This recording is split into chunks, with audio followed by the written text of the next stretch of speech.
1848. Un carpintero llamado James Marshall encuentra algo brillante en el lecho de un río en California. En ese instante, sin saberlo, acaba de condenar a muerte a miles de hombres que aún no han nacido. Porque lo que Marshall ha encontrado no es simplemente oro, es la promesa de riqueza instantánea, el sueño americano materializado en pepitas doradas, y el detonante de la migración humana más violenta y caótica del siglo XIX. En menos de 2 años, 300.000 hombres cruzarán continentes enteros persiguiendo ese brillo. No saben que muchos de ellos nunca regresarán a casa, y que los que lo hagan llevarán en sus ojos el recuerdo de algo peor que la pobreza, el recuerdo de haber visto lo que los hombres son capaces de hacer cuando no existe ningún Dios mirando. Los campamentos mineros de la fiebre del oro no son pueblos. Son heridas abiertas en el paisaje, cicatrices temporales donde la civilización simplemente no existe. Imagina un valle remoto en las montañas de Sierra Nevada, de la noche a la mañana aparecen 1000 tiendas de lona, 2 tabernas improvisadas con tablones robados, una calle de barro que no tiene nombre porque nadie espera que dure más de 6 meses. No hay edificios de gobierno porque no hay gobierno. No hay cárcel porque no hay autoridad que la administre.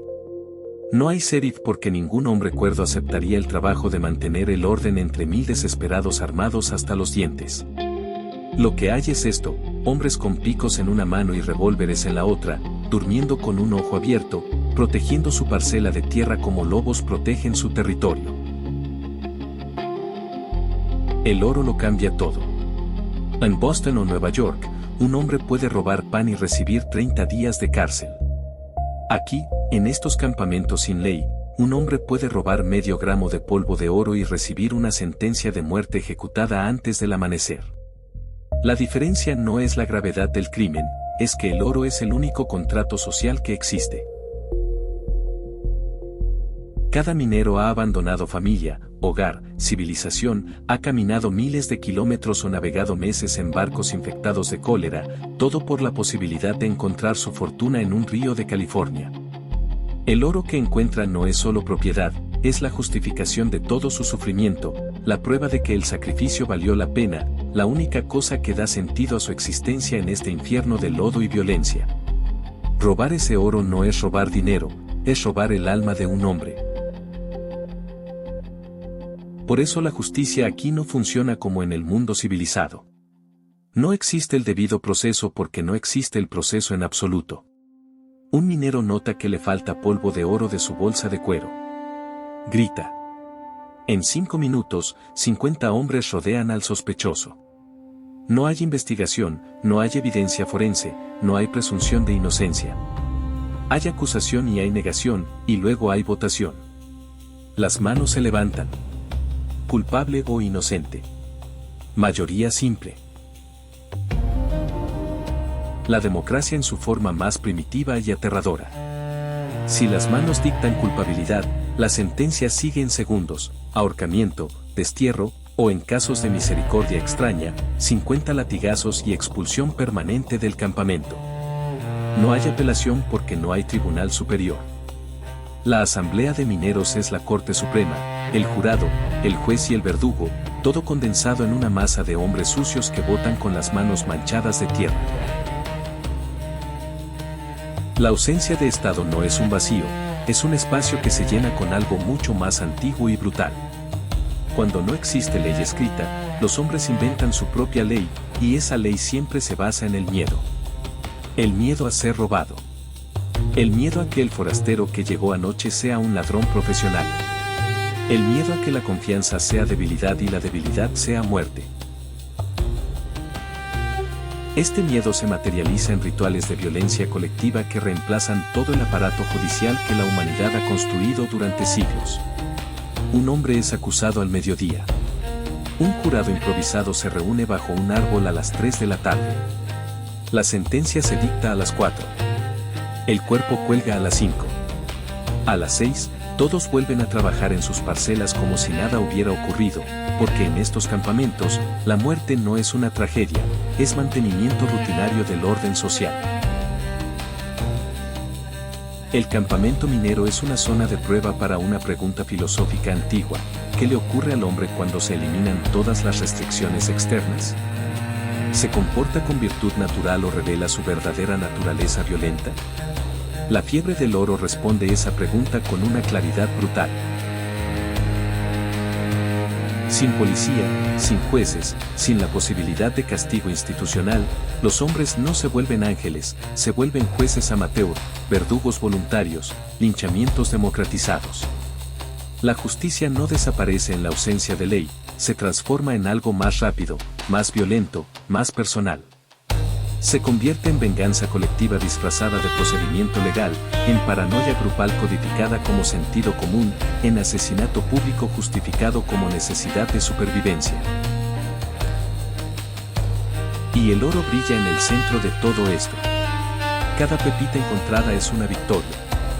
Cada gramo robado es una declaración de guerra. Cada sospechoso de robo es un enemigo existencial que debe ser eliminado antes de que contamine al resto. El oro no es neutral, es el protagonista tóxico de esta historia, el catalizador que convierte la avaricia humana ordinaria en histeria colectiva mortal.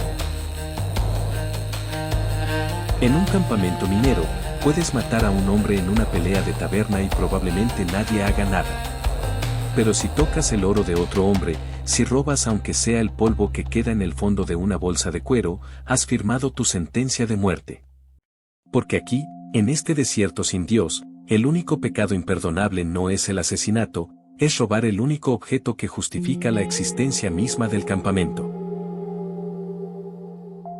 La historia que estamos a punto de contar no es sobre héroes ni villanos claros. Es sobre lo que ocurre cuando quitas todas las capas de civilización y dejas al hombre desnudo frente a su propia codicia y miedo. Es sobre cómo la democracia, esa idea noble y moderna, puede convertirse en tiranía de la mayoría cuando la mayoría está armada, desesperada y paranoica. Son las 4 de la madrugada en un campamento sin nombre en las montañas de California.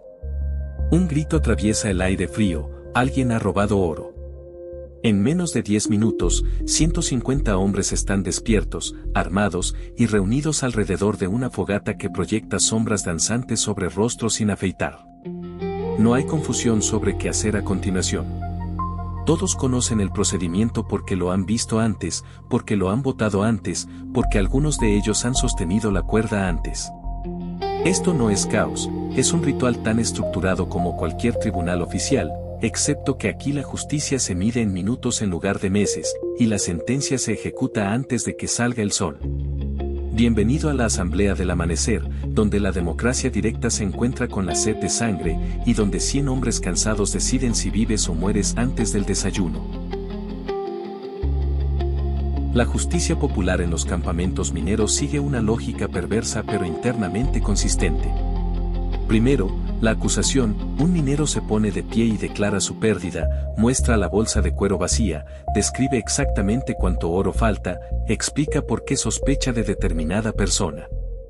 No necesita evidencia forense ni testigos creíbles, solo necesita una historia que suene plausible y la indignación suficiente en su voz. Segundo, la convocatoria: alguien grita que se requiere una asamblea, y en cuestión de minutos todos los hombres disponibles se reúnen en el espacio comunal, que puede ser una taberna improvisada, un claro en el bosque, o simplemente el área frente a la tienda más grande. Tercero, la acusación formal: el minero robado repite su historia, ahora frente a toda la comunidad, y señala al sospechoso. No hay fiscal profesional porque todos los presentes actúan como fiscales. No hay defensa porque la sospecha misma ya es casi condena.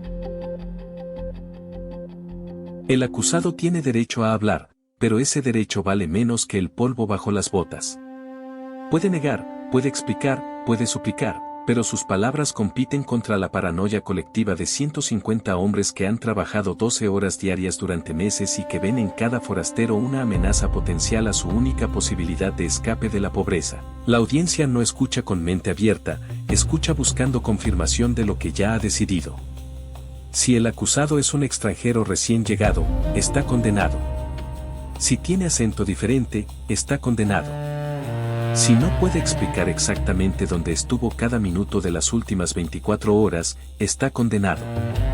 La carga de la prueba no recae sobre el acusador, recae sobre el acusado, quien debe demostrar su inocencia ante un tribunal que ya ha reemplazado duda razonable con sospecha suficiente.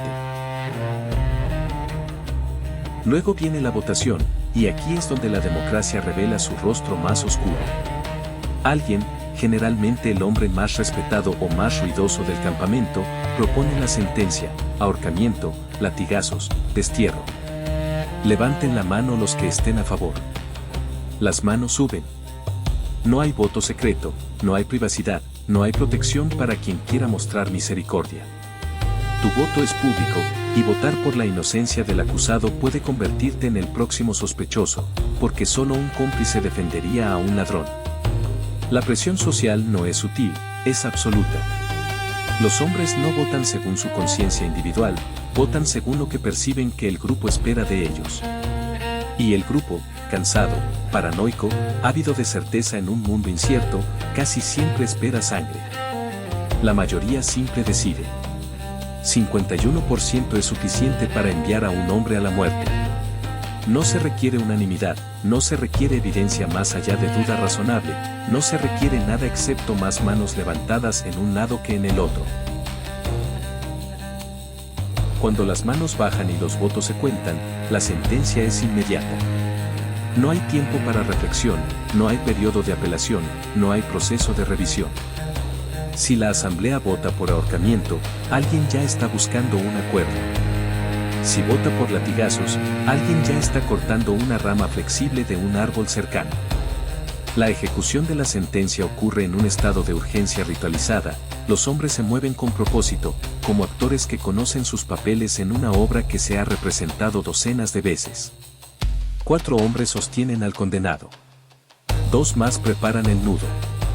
Otro busca un árbol con una rama suficientemente fuerte.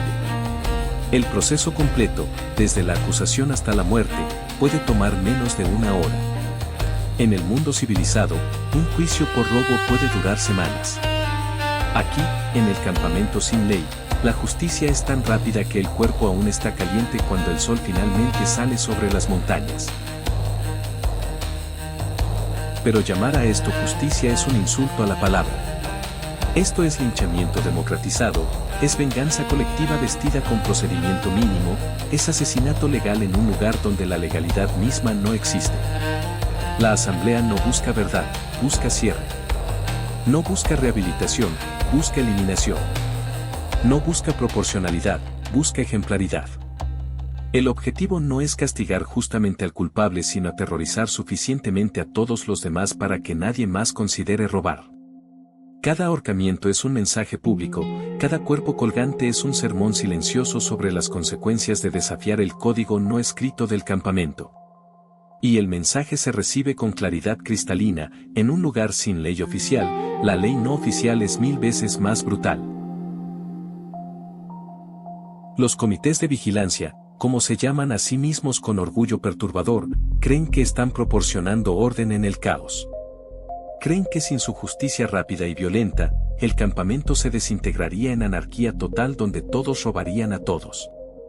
No ven la ironía, que su solución a la ausencia de ley es crear una forma de ley aún más arbitraria y letal que cualquier tiranía oficial. Un rey puede ser cruel, pero al menos es predecible.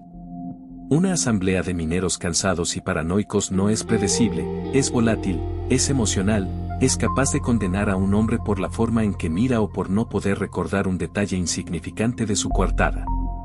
La justicia de la asamblea no es ciega, es miope, ve solo lo que quiere ver, y lo que quiere ver es confirmación de sus sospechas y un chivo expiatorio sobre el cual descargar toda la ansiedad colectiva del campamento.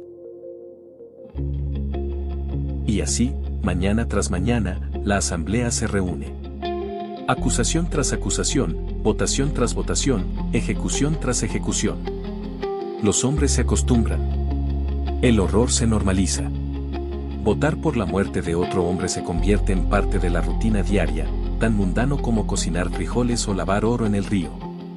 La primera vez que un minero vota por ahorcar a alguien, quizás duda, quizás siente náusea. La 10ª vez, levanta la mano sin pensarlo. La 20ª vez, es el quien sostiene la cuerda.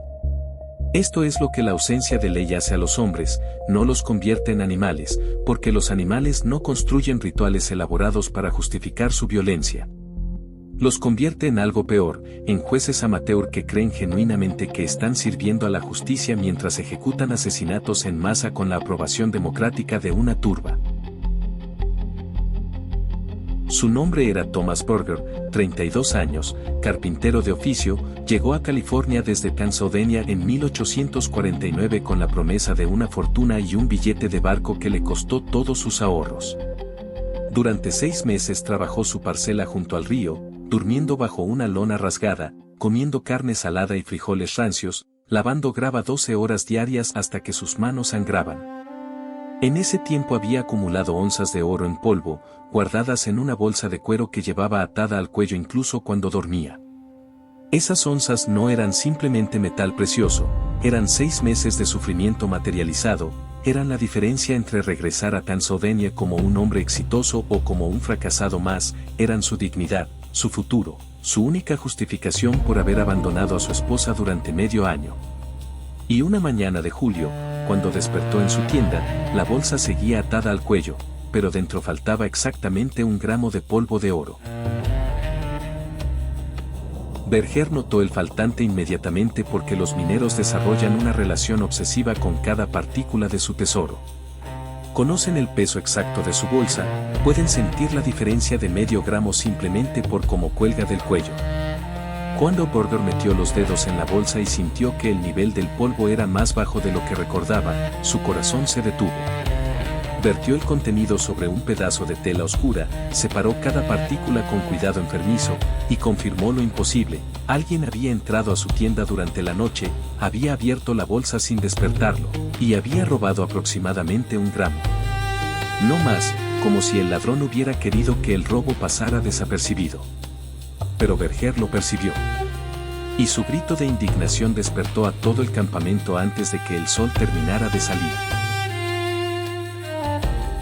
La acusación cayó sobre un hombre llamado William Chen, un inmigrante chino que había llegado al campamento 3 semanas antes.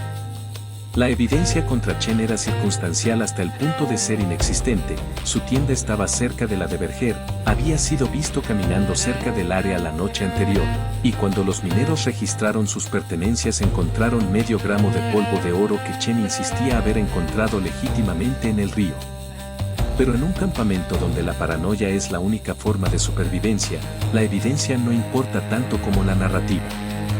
Chen era forastero, era diferente, hablaba inglés con acento pesado, y lo más condenatorio de todo, no tenía ningún amigo en el campamento que testificara por su carácter. Era el sospechoso perfecto precisamente porque era el más vulnerable. Cuando Burger lo señaló frente a la asamblea matutina, el destino de Chen ya estaba sellado antes de que pudiera abrir la boca para defenderse. La asamblea se reunió bajo un roble enorme a las 9 de la mañana. 120 hombres formaron un semicírculo irregular alrededor de Berger y Chen. No había moderador oficial, pero un minero llamado Jacob Morrison, que había sido alcalde de un pueblo en Missouri, asumió el papel de organizador. Morrison dejó que Berger hablara primero, describió el robo, mostró su bolsa, explicó cómo había notado el faltante, señaló a Chen como el único sospechoso lógico. Su voz temblaba no de miedo sino de rabia pura. Alguien había violado el código sagrado del campamento, había tocado su oro, había robado 6 meses de su vida. Los mineros escucharon en silencio tenso, cada uno imaginando cómo reaccionaría si le robaran su propio tesoro. Cuando Berger terminó, el silencio se llenó de murmullos hostiles, como el zumbido de un enjambre de avispas antes del ataque. Chen intentó defenderse en inglés quebrado. Negó haber robado nada, explicó que el oro en su posesión era suyo, rogó por una investigación más profunda.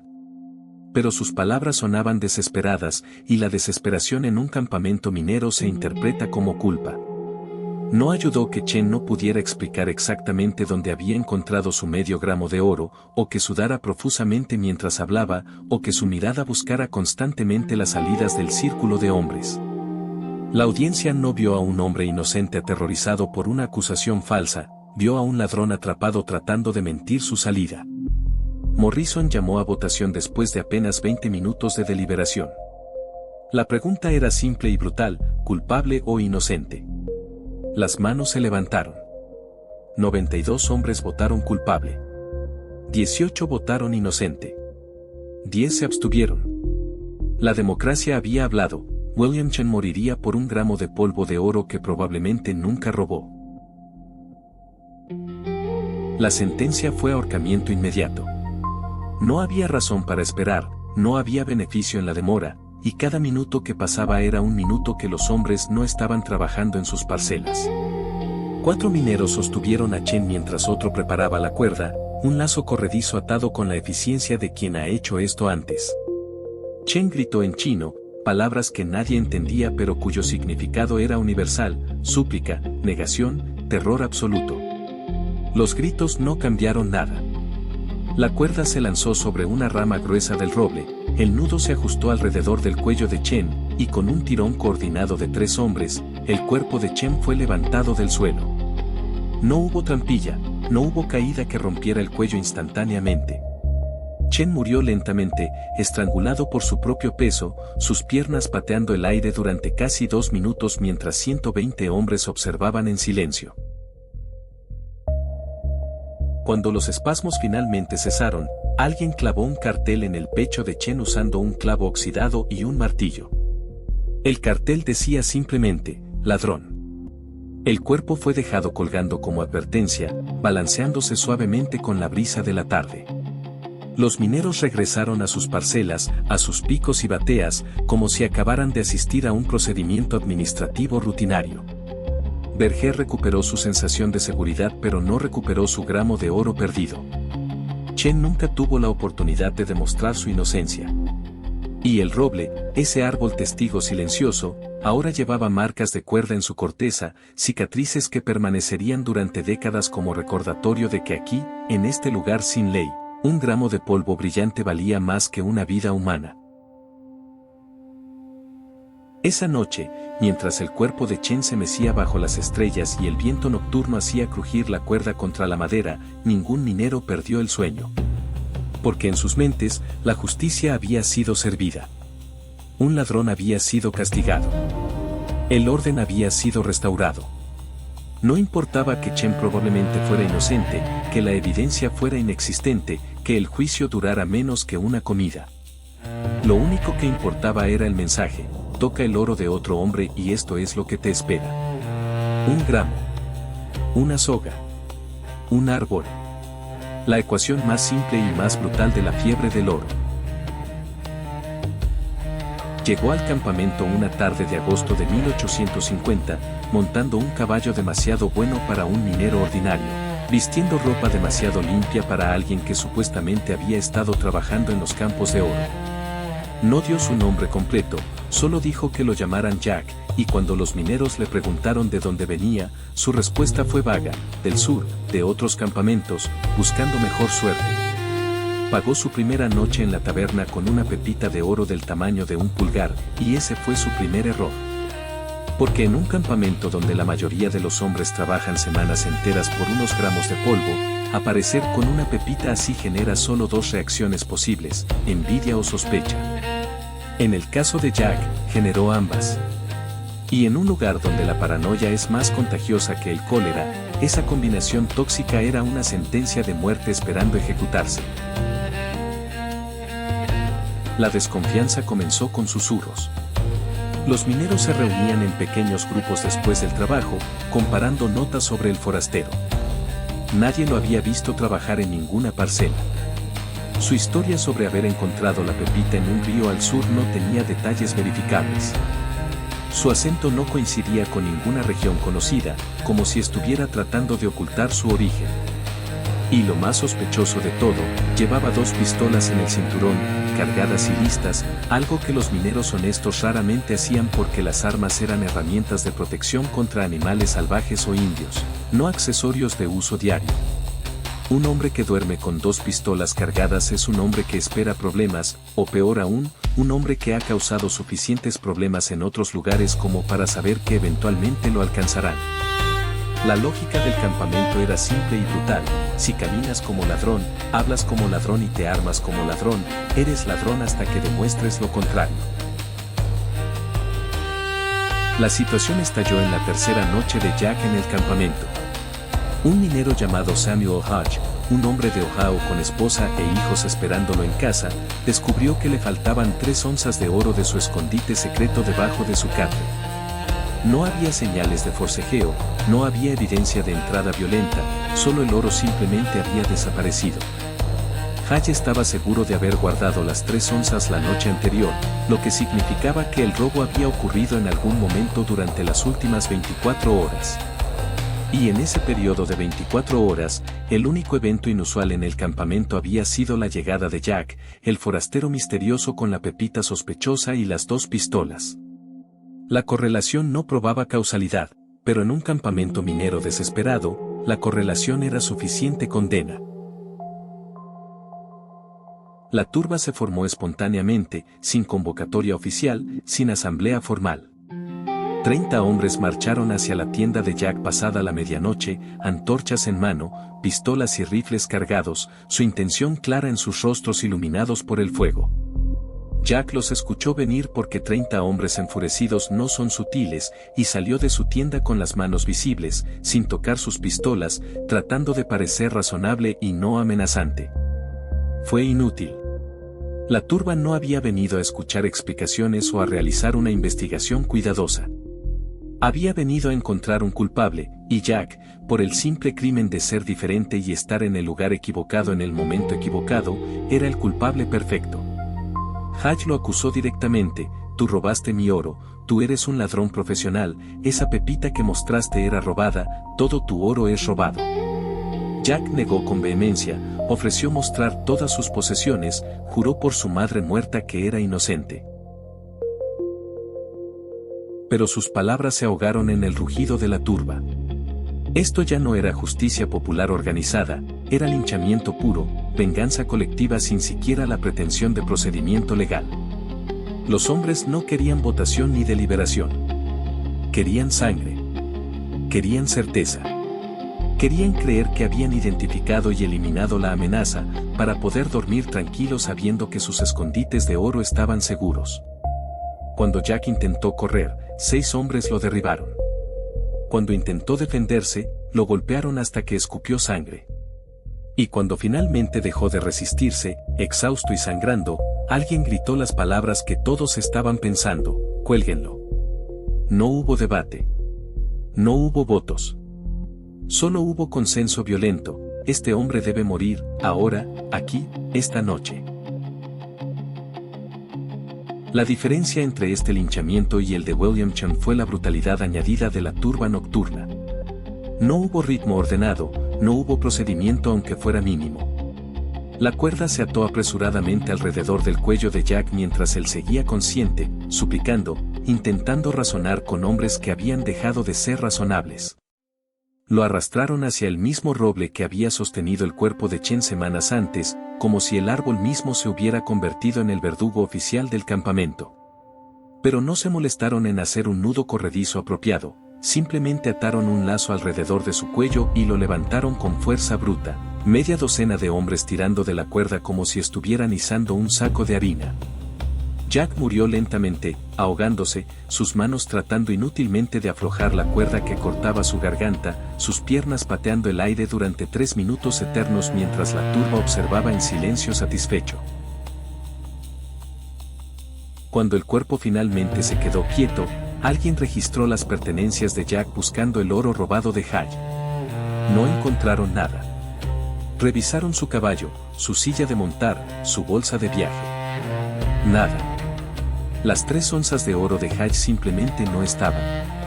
Algunos hombres comenzaron a murmurar incómodamente, la duda filtrándose en sus mentes ahora que la adrenalina de la violencia se disipaba. Pero la mayoría simplemente se encogió de hombros y racionalizó: Jack debió haber escondido el oro en otro lugar, o lo había vendido ya, o quizás Hodge simplemente había perdido su oro y Jack era culpable de otros robos aún no descubiertos. La verdad ya no importaba. Lo que importaba era que habían hecho algo, habían tomado acción, habían demostrado que el campamento no toleraría ladrones, reales o imaginarios. El cuerpo de Jack colgó durante 4 días antes de que alguien se molestara en bajarlo. Para entonces, los cuervos habían comenzado su trabajo, y el hedor era insoportable incluso a 50 metros de distancia. Un cartel clavado en su pecho rezaba, "Forastero ladrón". Nadie supo nunca su nombre completo, de dónde venía realmente, o si alguna vez había robado algo en su vida. 2 semanas después, Hall encontró sus 3 onzas de oro, las había guardado en un lugar diferente y simplemente había olvidado haberlas movido. Cuando confesó su error frente a otros mineros, hubo un silencio incómodo, algunas miradas avergonzadas, pero ninguna consecuencia. Porque admitir que habían linchado a un hombre inocente requeriría admitir que su sistema de justicia popular era fundamentalmente defectuoso, que la turba podía equivocarse, que quizás ellos mismos eran asesinos y no guardianes del orden. Era más fácil olvidar, enterrar la duda bajo capas de racionalización y seguir adelante. Jack se convirtió en otro cuerpo sin nombre en la historia sangrienta de la fiebre del oro, un recordatorio de que en un campamento sin ley, ser diferente es tan peligroso como ser culpable. El roble se había convertido en un símbolo. Ya no era simplemente un árbol, era el altar de sangre del campamento, el lugar donde la justicia popular dejaba sus ofrendas humanas, el monumento viviente a una filosofía brutal pero internamente consistente. Para el otoño de 1850, ese roble había sostenido 11 cuerpos. 11 hombres colgados por robo, sospecha de robo, o simplemente por estar en el lugar equivocado cuando alguien necesitaba un culpable. Las marcas de cuerda en la corteza eran tan profundas que incluso cuando no había ningún cuerpo colgando, el árbol seguía gritando su propósito. Los mineros nuevos aprendían rápidamente qué significaba ese roble, era la respuesta a la pregunta de qué le ocurre a quien toca el oro de otro hombre. Y esa respuesta colgaba ahí, pudriéndose bajo el sol de California, porque nadie se apresuraba a bajar los cuerpos. La descomposición era parte del mensaje.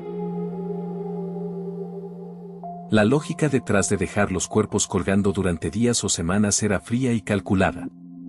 En un tribunal civilizado, la ejecución ocurre en privado o semiprivado, y el cuerpo se entierra rápidamente porque la sociedad reconoce que hay dignidad incluso en la muerte del criminal.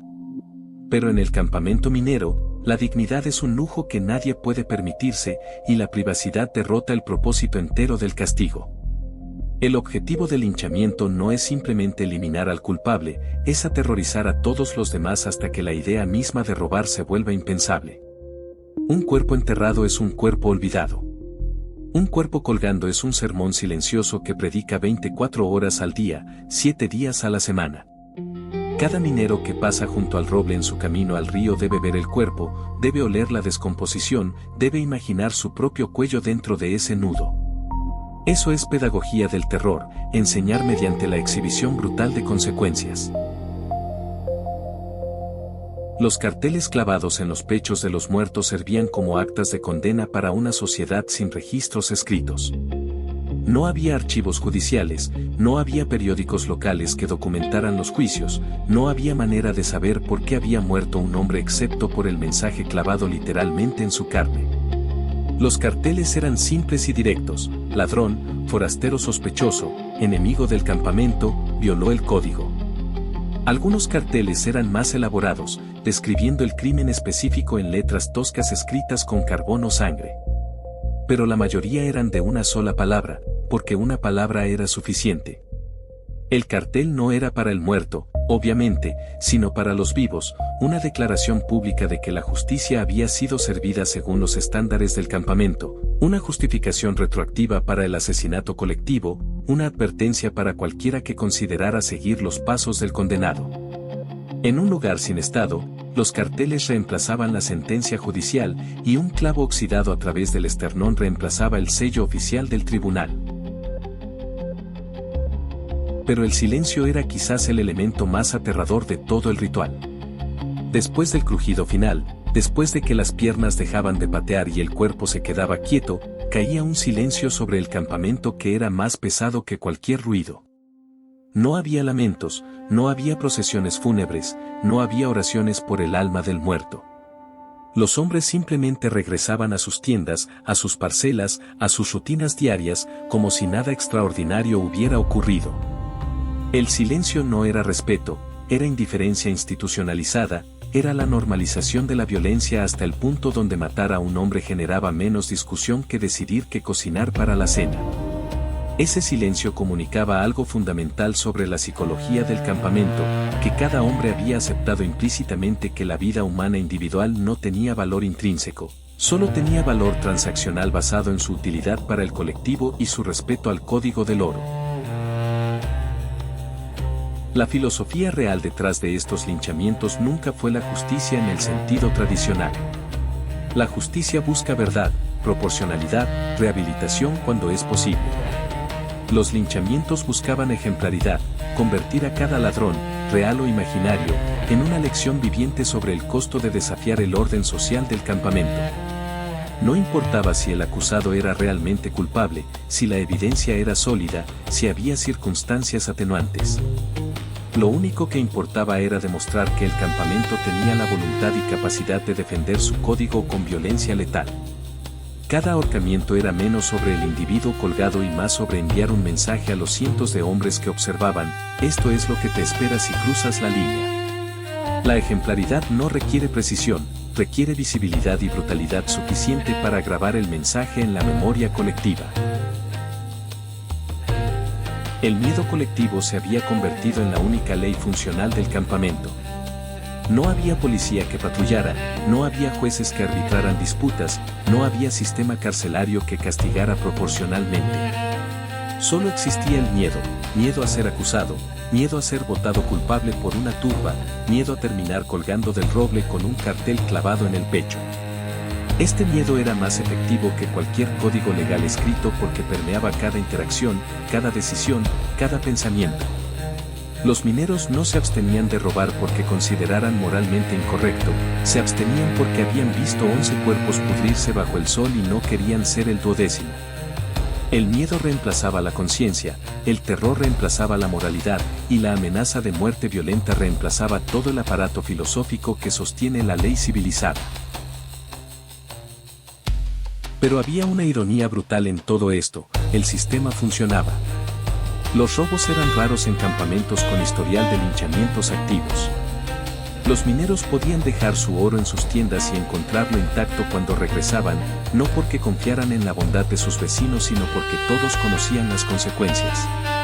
El terror había creado un tipo perverso de orden social, una paz basada no en justicia sino en intimidación mutua. Cada hombre vigilaba a todos los demás, listo para acusar al primer signo de comportamiento sospechoso, sabiendo que ser acusador era más seguro que ser acusado. El campamento minero había inventado una forma de totalitarismo democrático donde la mayoría ejercía control absoluto mediante la amenaza constante de violencia colectiva, y donde el precio de la seguridad era la renuncia completa a nociones civilizadas de justicia, debido proceso o dignidad humana. Y así los cuerpos seguían colgando. Semana tras semana, mes tras mes, el roble cumplía su función como verdugo silencioso. Las botas balanceándose a medio metro del suelo se convirtieron en parte del paisaje, tan normales como las tiendas de lona o las bateas de oro. Los cuervos aprendieron que ese árbol específico ofrecía festines regulares. El viento nocturno hacía crujir las cuerdas contra la corteza en una sinfonía macabra que arrullaba a los mineros para dormir. Y cada nuevo minero que llegaba al campamento recibía la misma bienvenida no oficial, una mirada significativa hacia el roble, una explicación breve sobre el código, y la comprensión implícita de que aquí, en este desierto sin Dios, cada gramo de oro era una posible sentencia de muerte. La fiebre del oro no buscaba verdad, buscaba ejemplaridad. Y en esa búsqueda, convirtió a hombres ordinarios en monstruos que se convencieron a sí mismos de que el asesinato público era justicia, que la turba era tribunal, y que un árbol cargado de cadáveres era el precio necesario de la civilización en el salvaje oeste.